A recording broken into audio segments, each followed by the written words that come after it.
Hello, my friends. This is Thad Riley and episode 265 of this thing that we do here called the Thadcast. 265 episodes.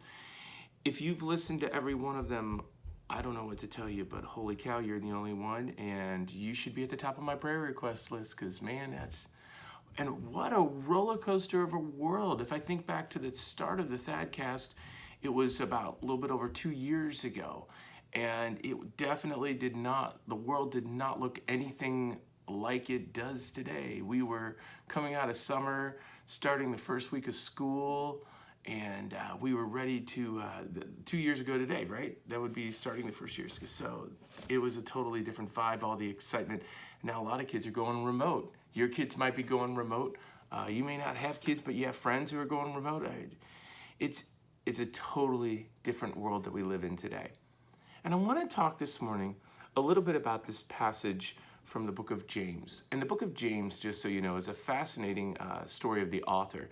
The author was actually a brother of Jesus who did not claim him as Savior, acknowledge him as the Savior, the Messiah, until after Jesus rose from the dead.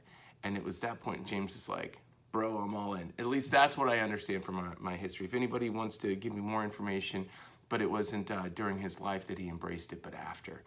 And James is a book of the Bible that deals with some stuff that really helps us out. So I'm going to go to James 1, verses 2 and 4, 2 through 4. Dear brothers and sisters, when troubles of any kind come your way, consider it an opportunity for great joy. For you know that when your faith is tested, your endurance has a chance to grow. So let it grow. For when your endurance is fully developed, you will be perfect and complete, needing nothing.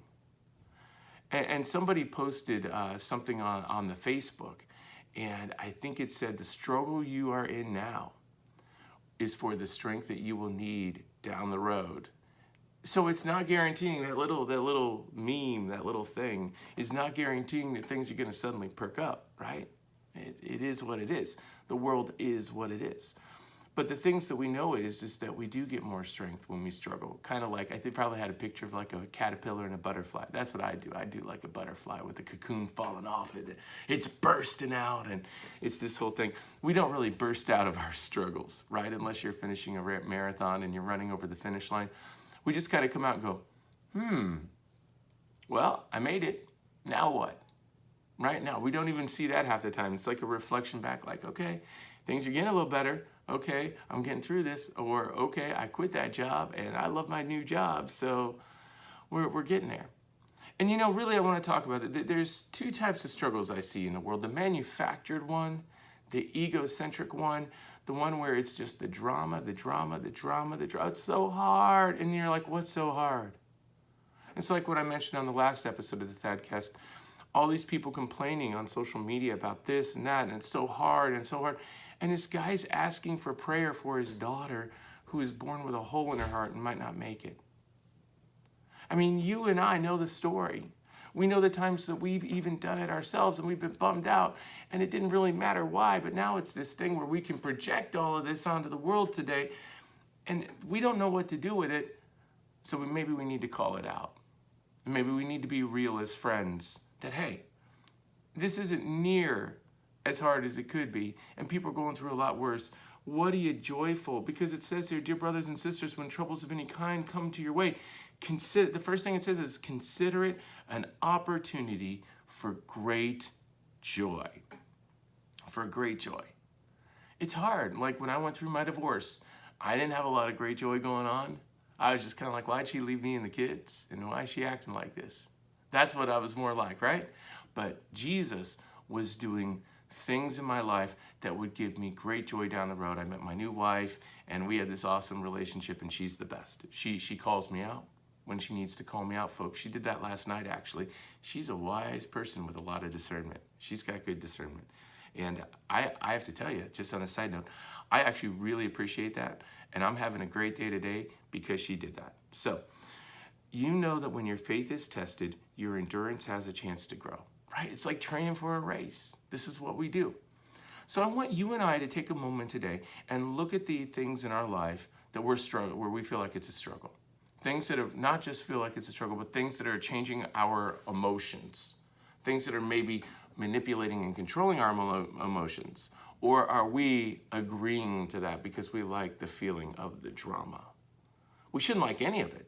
We should be repelled by that idea, and we should be embracing the joy that we have in Jesus. And I'm saying this for most of us, for myself included.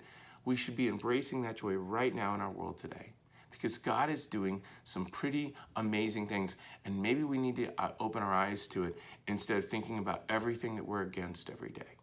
I get caught up in it too. But when I think about what's going to come out of all this, possibly a revival in the church, people are listening more to the Thadcast and other spiritually oriented podcasts, right?